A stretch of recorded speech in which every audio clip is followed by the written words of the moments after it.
The CRC project is, in my mind, a light rail project. Oh, and by the way, there's a highway and some interchange improvements thrown in for political cover, but it's fundamentally a light rail project. I'm not inherently opposed to trains, but light rail is just a failed paradigm. And most light rail advocates don't actually defend light rail anymore as a people mover. Because if you do the math, you realize that light rail is a very low capacity, very slow system that even in theory can't move very many people. And so now it's justified as, oh, but it's a catalyst for transit-oriented development, or TOD.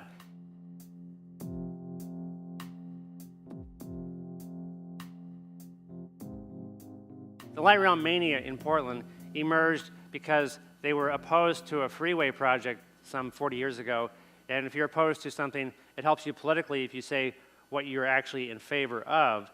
And light rail emerged basically as, well, it's not a freeway, it's light rail, it sounds good, and it has sort of morphed into this huge cult following since.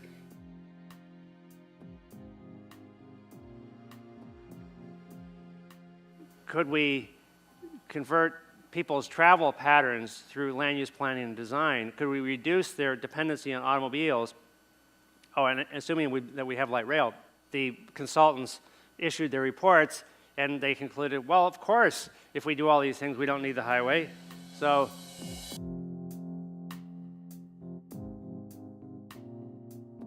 this was going to be the brave new world, you see, that this template would show that if we take away road building, if we put lots of money into light rail, if we use the power of zoning to force people to live in a way they don't really want to, that they won't drive very much. It doesn't matter how close they are to the train. It doesn't matter that it's easy to get there. It doesn't matter that you've made skinny streets, tiny yards, no yards, made it difficult to drive. In the morning when they get up, a lot of these people, actually, if you ask them, they might say they think the train is an amenity, and that's one reason they live there.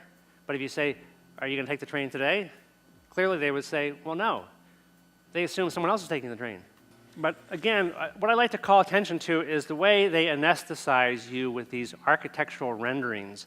And you will see this for sure if you go to any of the goofy hearings in Vancouver about light rail stations on Hayden Island or in Vancouver and what it's going to be like. And at the end of the day, as we already know from monitoring, even when you put people in high-density buildings right near light rail, when they get up in the morning, most times they take the car.